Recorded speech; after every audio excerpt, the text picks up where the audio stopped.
আসসালামু আলাইকুম প্রিয় দর্শক, আপনাদের সবাইকে মাথাঘাট বাজার থেকে স্বাগত জানাচ্ছি। এই হাওর অঞ্চলের নেতা সুনামগঞ্জ 1 আসনের ধানের শীষে মনোনীত প্রার্থী আনিসুল হক আপনাদের সামনে বক্তব্য রাখবেন। আমরা সেই বক্তব্য নিয়ে আপনাদেরকে দেখাবো।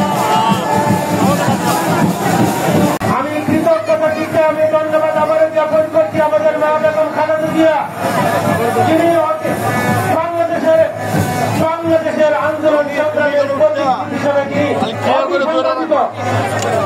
বাংলাদেশের আন্দোলন সংগ্রামের যিনি অন্যতম রূপকার, যিনি হাওড়ার টানা 17 বছর আপনাদের সাথে নিয়ে নতুন বাংলাদেশে একটি নির্বাচনের ব্যবস্থা করেছেন, যিনি আপনাদের ভোটের অধিকার এই অঞ্চল সহ সারা দেশে প্রতিষ্ঠা করেছেন, আমাদের প্রিয় নেতা জনাব তারেক রহমানকে, যিনি আমাদেরকে তাদের শিশার প্রতীক দিয়ে আপনাদের কাছে পাঠিয়েছেন। আমি একজন ক্ষুদ্র বিএনপির কর্মী, উনি ভালোবাসা আপনারা পাঠিয়েছেন, আপনারা সেই মর্যাদা রক্ষা করছেন।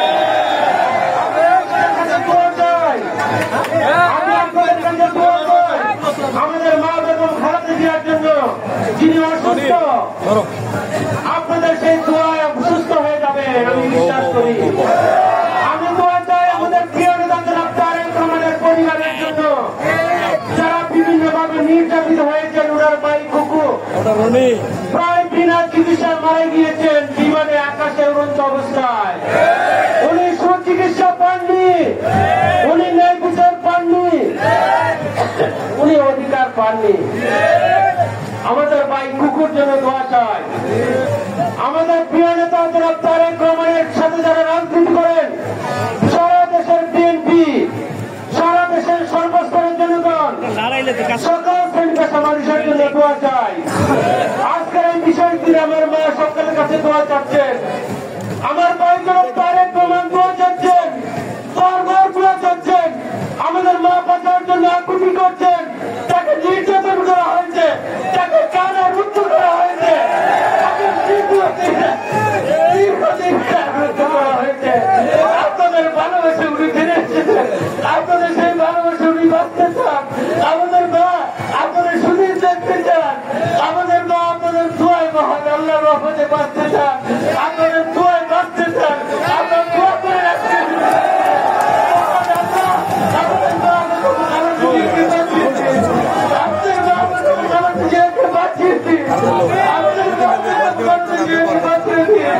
আমাদের সারা বাংলাদেশের সকল মাকে বাঁচিয়ে দিন, যারা অসুস্থ সকলকে বাঁচিয়ে দিন, যারা সকলকে বাঁচিয়ে দিন। আমাদের নির্বাচনটা দেখার জন্য বাঁচিয়ে দিন, নির্বাচনের প্রার্থী হিসাবে উনিকে জিতিয়ে দিয়ে বাঁচিয়ে দিন। আমি জানি জানেন সিদ্ধিতে বাংলাদেশ জিতে যাবে। আমি জানি আমার মা বেঁচে গেলে সারা বাংলাদেশ বেঁচে যাবে। আমি জানি আমার মা নির্বাচিত হলে সারা বাংলাদেশ নির্বাচিত হয়ে যাবে। আমি জানি আমার মা আপনাদেরকে ছেড়ে যায়নি।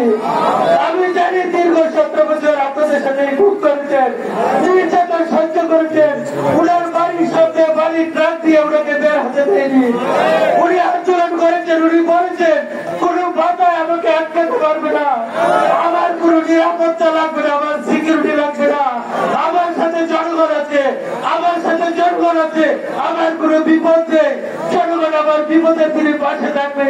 আমি আমার মার জন্য দোয়া চাই, আমরা সকলে আমার মার জন্য দোয়া চাই, আমরা সকলে আমার মার জন্য দোয়া চাই।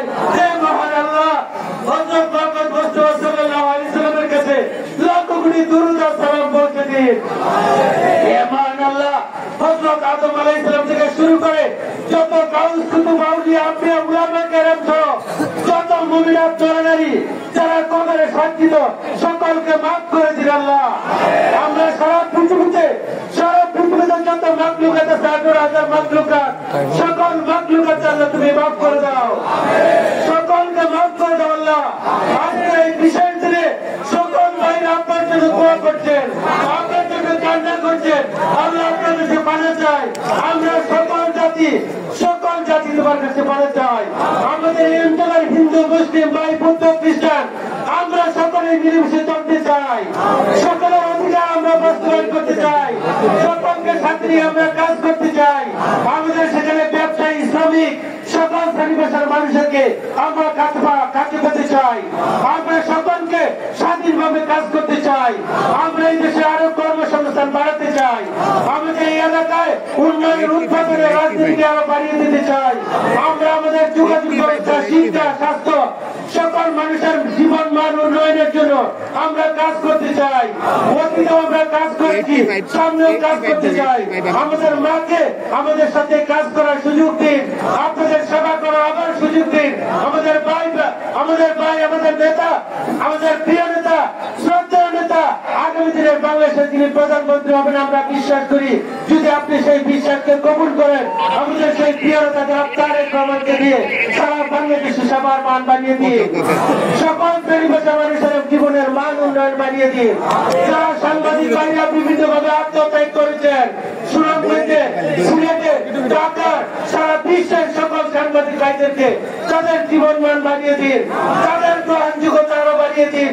তারা স্বাধীনভাবে সাহসিকতার সাথে আমাদের বাংলাদেশে আন্দোলন সংগ্রামে ভূমিকা রেখেছেন, ভূমিকা প্রমাণ করেছেন। তারা সাহসিকতার পরিচয় দিয়ে পতনের আন্দোলনে ভূমিকা রেখেছেন। তাদেরকেও মাফ করে দিন, তাদেরকেও সহযোগিতার হাত বাড়ান, তাদের কল্যাণে ভূমিকা রাখেন। আবারও আমি আমাদের প্রিয় মা বেগম খালেদা জিয়ার জন্য সকলের কাছে দোয়া চেয়ে আমি আমার বক্তব্য শেষ করছি। ধন্যবাদ সকলকে। আমিন আমিন। ইয়া রাব্বুল আলামিন, হে মহান আল্লাহ, তুমি সকলকে মাফ করে দাও। আমিন।